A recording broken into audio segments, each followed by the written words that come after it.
Another social media app.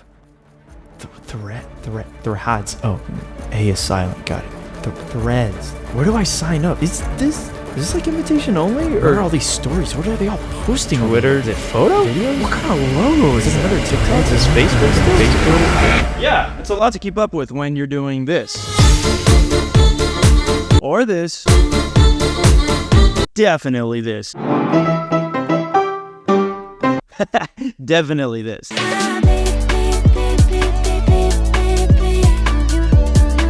What am I doing? Yeah, I get it, bro. So I got your back. Here are all the shortcuts that you need to know about Threads as a content creator, whether you do it professionally or you just do it for fun. Here's everything you gotta know. Now first, Threads is just Meta's ripoff of Twitter. It's that simple. Meta rips off everyone, but in this case, it's actually a good thing. If you have Instagram, it will automatically populate everything from your Instagram profile. So that means your profile picture, your bio, any links that you have in there. Truly one of the easiest experiences of any social media that I've created. Now hear me out, I never got into Twitter because the idea of manually following everyone just kind of had me like, oh nah, player, I'm cool. Anything else, dog? Oh, no, player. I'm cool. Right on. Malibu's Most Wanted reference, everybody. So don't get intimidated or feel lazy. I know how it feels whenever you have to post to Instagram, hey, I'm on Vero, and then you have to tell these people on Twitter that you're on Instagram, and it keeps going back and forth, and then you don't know where the people you want to follow are on. They don't know that you're on, so you don't really have a community. You're like, why am I on this app? That is not a thing here, because when you set up your account, all you have to do is hit that follow all button, and everyone from Instagram that you're following is already there. And remember that if you have any other followers that are hopping on, they have the same option. So you'll build a community pretty fast. For example, only 4 hours after making my account, I have over 200 followers. As opposed to Twitter, I've been on there for like 13 years and I have 178 followers. So yeah, the integration makes a difference. Now look, I'm not saying that it's the Twitter killer or that it's going to take over the world like some Skynet-ish. Our job is not to predict the future of social medias, but it is our job to adapt. Everyone thought that TikTok was so dumb when it first came out, but now short-form content is one of the wildest and craziest ways that people grow. So regardless of how you feel about all this, it is good to adapt and to be quick on adapting. So here's what you gotta know about Threads, until it changes. Probably, most likely, next week. Not sure, here we go. Number 1, there are no ads. Yeah, I know, Eduardo Savin would be pissed. But Mark doesn't want to advertise you. Who's right?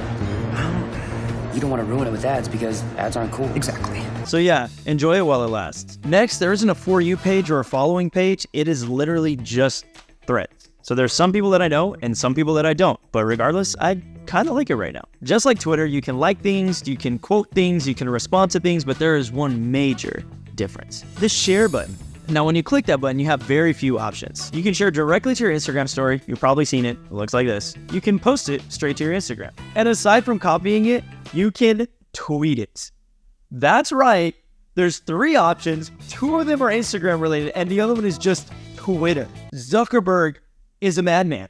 Yep, that's a good analogy. Okay. To the point that Mark Zuckerberg hasn't used Twitter since he got it. And one day before he drops Threads, he posts this picture. What a freaking savage. Now, this is something pretty interesting that I thought was pretty cool. Whenever you go into the search area, nothing pops up about topics or hashtags or anything like that. It's literally just people, users, which I think is pretty cool because it stops you from being just a passive observer and it forces you to get into people's threads and into people's profiles of people that you know or don't know, and you can actually engage with them, which makes community, that's the point, right? And I like this next one. It only shows the people that follow you, not how many you are following. So that whole concept of following to follower ratio is not a thing, which I like. You won't see any live features, you won't see any DMs or anything like that. It's pretty bare bones right now. And personally, I like that. I don't need another Instagram, I don't need more live feeds, I don't need more DMs. Just keep it simple. I like it. I almost forgot about this one. If your Instagram is hooked up to Threads, which most people are doing, you're gonna have this random number in your bio. I don't like that. But I know some people that would be saying, oh, I gotta give me one of those. Oh, I gotta get me one of those. Big Daddy, right? Big Daddy, come on, that's a good one, right? All right, let's talk about content and media here. Now, when it comes to photos, it's a little bit different than Instagram, all right? You know how you were so used to Instagram being like 4x5? On Threads, it doesn't really matter. 4x5, 2x3, 9x16, as long as it's noticeably vertical, it really doesn't matter. The reason for this is when you post it, it's gonna shrink it down regardless of its crop factor, because it's gonna open up a new window when you click on it. So it doesn't really matter unless it is a landscape photo or a small photo. Small photos and landscape photos are going to be a lot smaller on the feed. So if you want to take up more real estate on the screen, you want to do it in a vertical format. 4x5, 9x16, don't really matter as long as it's vertical. But remember this, if you post multiple photos, it's going to shrink them all down into a little carousel. So it's not going to take up as much space. However, it is going to give you a little area where you can scroll through them. Quick pro tip for everyone, you can actually put a landscape photo as well as portrait photos all together in the same carousel, and you'll be able to see them all. It's not going to be all chopped like it does on Instagram. So it's kind of nice. The quality does look pretty good in my opinion, but I can't say the same for video. You can upload up to 5 minutes of video at a time. But the bad part of this is that it does compress the video a little bit more than I like it to, especially if you look into the shadows. That's if you're into that kind of thing. And no, for those of you asking about horizontal video, will it rotate when you turn it? No.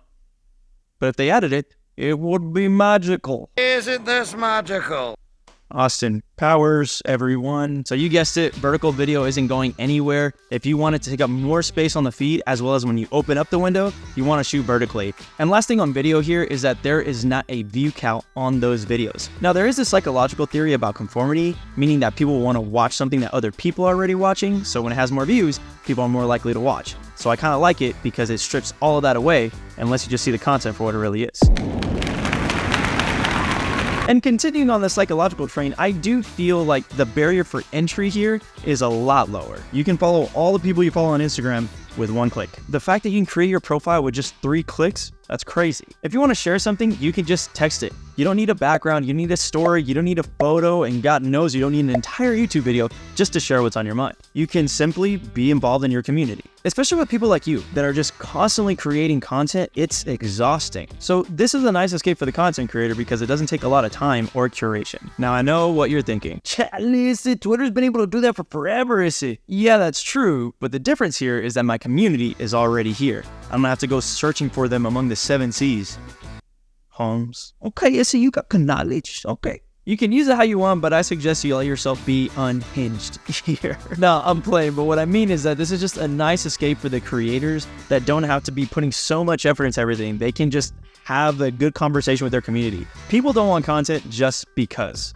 That's why Netflix doesn't have a comment section. Content creators like yourself thrive because their community wants a real person. Live creatively, guys. See you guys in the next one.